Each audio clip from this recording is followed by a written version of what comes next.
আসসালামু আলাইকুম গাইস, সুখের সংসার ব্লগের পক্ষ থেকে সবাইকে সুস্বাগতম। ধন্যবাদ জানিয়ে শুরু করিতেছি আজকের এই ভিডিওটি। আজকের এই ভিডিওটিতে শুধু ঘোরাঘুরি, পুরো লেবানন জুড়ে ঘুরবো গাড়ি নিয়ে। আমরা ঘুরবো আজকে শুধু ছোট্ট এই লেবাননের শহরটিতে কী কী আছে, কোথায় কী আছে সেইগুলো নিয়ে আজকের এই প্রতিবেদন। আজকের এই ভিডিওতে আমরা তুলে ধরবো যে লেবাননের আমরা বাসা থেকে বের হয়ে কোথায় কিভাবে যেতে হয় বা কিভাবে কি পাওয়া যায় সেইগুলো। তো সাথেই থাকুন, সঙ্গে থাকুন এবং আমাদের ভিডিওটি সাবস্ক্রাইব করবেন, পাশে থাকবেন এবং কমেন্টস করে জানাবেন। তো চলুন দেখি। আজকে আমরা বের হলাম, বাসা থেকে বের হয়ে মেন রাস্তায় গেলাম। মেন রাস্তা দিয়ে যেতে যেতে একটা সময় আমরা প্রথমত যাচ্ছি সামনে আমাদের লেবাননের জাতীয় যে সবচেয়ে বড় সেন্ট্রাল জেল, যেটাকে বলা হয় বাংলাদেশের নাকি কেন্দ্রীয় কারাগার, সেই কেন্দ্রীয় কারাগারটাই আজকে আমরা পার হচ্ছি এখন। সেই কেন্দ্রীয় কারাগারের সামনে দিয়ে যাচ্ছি, যেটার নাম হচ্ছে আদলিয়া লেবাননের সবচেয়ে বড় জেলখানা, শহরের মধ্যে সবচেয়ে বড় জেলখানা। তো এই জেলখানার সামনে দিয়ে আমরা আর কি পার হচ্ছি। তো যতটুকু শুনছি লোকমুখে জেলখানার আসল বিষয় সব কিছু, বাট আমাদের কখনো যাওয়া হয় নাই, বলতে ভিতরে কখনো কোনোভাবে যাওয়া হয় নাই, এই ধরনের কোনো কাজকর্ম করি নাই কখনো, এই জন্য আলহামদুলিল্লাহ কখনো কোথাও যাওয়া হয় নাই। তো সব কিছু মিলিয়ে আল্লাহর রহমতে এইখানে আসি, বসবাস করিতেছি খুব ভালো এবং ভালোভাবেই। এটা হচ্ছে আমাদের লেবাননের আদলিয়া জেলখানার ব্রিজের নিচ দিয়ে আমরা যাচ্ছি। মোটামুটি আমরা চলে যাচ্ছি দাউরা। তো দাউরা যেতে এখানে আমাদের আদলিয়া জেলখানার সামনে দিয়ে যেতে হয়। এটা একটা রাস্তা আছে, আরেকটা মেন রাস্তা আছে, ওটা দিয়েও যাওয়া যায়, বাট এদিক দিয়ে গেছি আমাদের শর্টকাটের জন্য। তো এদিক থেকে যাওয়াতে আমাদের একটু ভিডিও করে ভিউটা নিয়ে নিলাম, বিশেষ করে ভাবলাম যে একদিন আপনাদেরকে দেখাবো, সেই জন্য আজকে দেখানো। তো আসলে আমি সব সময় করে যে ঘুরতে বের হব বা বের হয়ে যে ভিডিও করব বা করবো পারি না। একদিন বের হলে হয়তো 2-3 দিনের ভিডিও আমরা করে নিই বা করে হয়তো এক দিন একভাবে বাস করে দেই আপনাদের সামনে। তো আলহামদুলিল্লাহ আমরা মোটামুটি জেলখানার এলাকাটা মোটামুটি পার হয়ে যাচ্ছি। এই হচ্ছে শেষ সীমানা। এখানে নতুন জেলখানা আর কি, আগের জায়গায় পাল্টায় এখন এখানে রাখছে। তো এইখানে যত কয়েদি আছে, যত বিশ্বের যত কয়েদি আছে, সবাইকে এখানে রাখা হয়। তো আসলে যারা বলেন লেবানন সুন্দর না, তাদেরকে আমি একটা মেসেজ দিতে চাই। আসলে ছোট্ট এই লেবানন শহরটিতে অনেক কিছুই রয়েছে। হ্যাঁ, যদিও থাকতে না পারে মিল, ফ্যাক্টরি বা বড় ধরনের কোনো কারখানা, ঠিক আছে, এগুলো আসলে শহরের মধ্যে প্রযোজ্য না। এগুলো রাখছে বিভিন্ন শহরের সাইডে রাখছে। তো মিল, কারখানা, ফ্যাক্টরি, গার্মেন্টস এগুলো শহরের বিভিন্ন সাইডে দিয়ে রাখছে বা আছে। তো এই ছোট্ট শহরটিতে অনেক কিছুই আছে, যদিও আমরা বের হই না বা ঘুরতে যাই না, বা দেখুন আমাদের কাজকর্ম হচ্ছে বিশেষ করে লেবাননের বাড়িতে ক্লিনার অথবা নর্মাল সোসাইটির কাজকর্ম।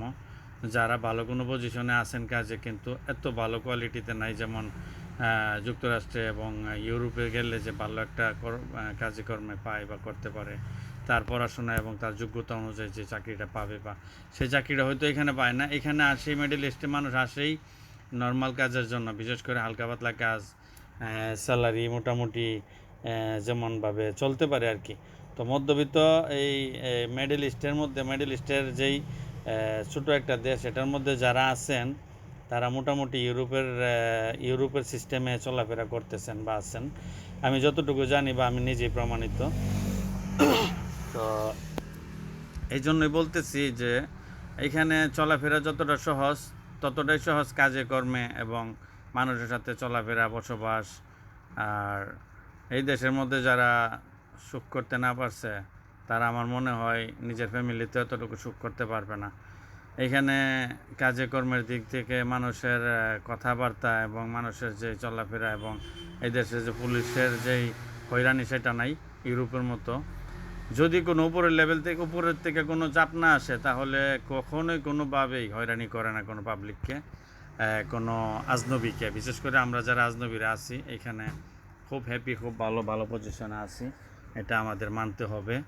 আর যারা এই দেশে থাইকা গেছেন তারা তো অবশ্যই জানেন, আর যারা একবার থাইকা গেছেন তারা দ্বিতীয়বার আসার জন্য অবশ্যই চেষ্টা করবেন। তবে সবাই না, কিছু কিছু মানুষ যারা লেবাননকে ভালোবেসে গেছেন, অনেকে লেবাননকে ভালোবেসে বাইরে গেছেন, বিশেষ করে মিডল ইস্টের যে বিভিন্ন দেশে গেছেন তারা এতটা খুশি না, তারা আবার চায় আমাদের কাছে আসতে বা বিশেষ করে লেবানন আসতে। আমার সাথে অনেকে যোগাযোগ করে আসার জন্য, বাট আমি যাদেরকে আনছি বা আনি তাদের সাথে কথা কাজে মিললে হয়তো আমি আইনা দিয়ে আনি, কিন্তু কথা কাজে মিল না হলে তা আনা সম্ভব না। এটা হচ্ছে আমরা দাওরা যাইতেছি, লেবাননের যে মেন ছোট্ট একটি শহর, ছোট্ট শহরের মেন গুল জায়গাটা যেখানে জংশন বাঙালি আজনবী বা আমরা যারা বাহিরের যত কান্ট্রির মানুষ আছে, টুরিস্টের যে একটা জায়গা, এটা হচ্ছে এই দাউরা। এখানে বাঙালি যত পদের রেস্টুরেন্ট আছে, দোকান আছে, বাঙালি অনেক কিছুই আছে। এমন কিছু নাই যে দাউরা নাই, সব কিছুই পাওয়া যায় বলতে গেলে। বিভিন্ন যত দেশ আছে, আজনবীরা এই দেশে বসবাস করে, সবারই বসবাসের একটা জংশন এইখানে। যদিও আমরা হয়তো সব কিছু দেখাতে পারবো না। আজকে এই রবিবার দিনে সব কিছু এখানে পাওয়া যাবে। যারা দূর দূরান্ত থেকে ছুটি কাটিয়ে আসছে তারা তো অবশ্যই এখানে এসে সব কিছু পাইতেছে বা পাবে। এই হচ্ছে লেবাননের ছোট্ট শহরের মধ্যস্থল জায়গা, লেবাননের দাউরা সাইড আমরা যাইতেছি এখন। তো দাউরা সাইডটা আসলেই খুব সুন্দর। দাউরার যে সামনের যে জায়গাটা, বা যারা গেছেন বা দেখছেন। এখন আমরা দাউরা ঢুকতে গেলে এখন যেই পজিশনগুলো পড়ে ওইগুলো অবশ্যই চোখে পড়বো, দেখবেন। এখানে মোটরসাইকেল চালানোর মতো একটা সুবিধা আছে। এইখানে আপনি যখন যেভাবে ইচ্ছে সেভাবে চলতে পারতেছেন। আর যারা লেবানন থেকে গেছেন, লেবাননের সম্পর্কে অবশ্যই অভিজ্ঞতা আছে, বাট আমার তো কিছু বলার কিছু নাই। কিন্তু যারা থাকেন নাই বা আমাদের যারা বিরুদ্ধে, এই দেখেন এই যে একটা দোকান খোলামেলা বসে দোকানদারি করছে, এটা ইউরোপে পারবো, বাট লেবানন ছাড়া সৌদিতে পারবো না, দুবাই পারবো না। এরকমভাবে খোলামেলা বাইরে দোকানদারি করার জন্য আজনবীরা, এটা ইউরোপ ছাড়া আর দ্বিতীয় লেবানন ছাড়া কোথাও এটা পারবো না। তা আমার এই যে ব্লগটি যারা দেখতেছেন তারা অবশ্যই আমাকে জানাবেন যে আমার কথা কি ঠিক আছে কি না। আমি সত্য কথা তুলে ধরার চেষ্টা করি, কখনোই মিথ্যা কথা বলার চেষ্টা করি না। যদি পারি তো বলবো, না পারলে না বলবো, স্কুপ থাকবো। স্কুপ যেটাকে বলা হয় যে স্টপ, মানে মুখ বন্ধ করে রাখবো। এটা হচ্ছে মোটামুটি দাওরা গোলচক্করের একটা সীমানা। এইখানে বিভিন্ন পদের বিভিন্ন রকমের হরেক রকমের মানুষ আছে।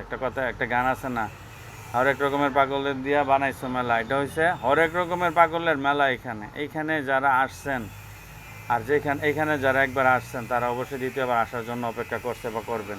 কারণ দাউরা এমন একটা জায়গা, এইখানে সব ধরনের রেস্টুরেন্ট আছে, ক্লাব আছে। আমি যদিও কখনো ক্লাবে যাওয়া হয়নি বা যাইতে পারি নাই, যাওয়ার ইচ্ছাও নাই।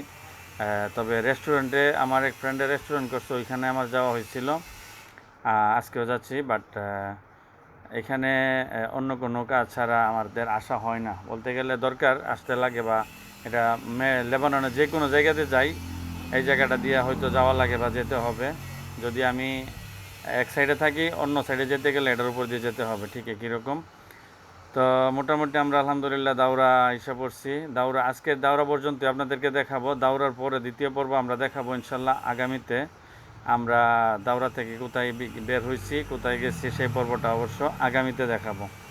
তো আপনারা যারা আমাদের সাথে দেখতেছেন, আমাদের ভিডিওটি দেখতেছেন, তারা অবশ্যই আমাদের সাথে চ্যানেলটিকে সাবস্ক্রাইব করবেন এবং আমাদের ভিডিওটি দেখবেন। এই হলো আমাদের বাংলা দোকানের সামনে এসে আমরা স্টপ করে দেব।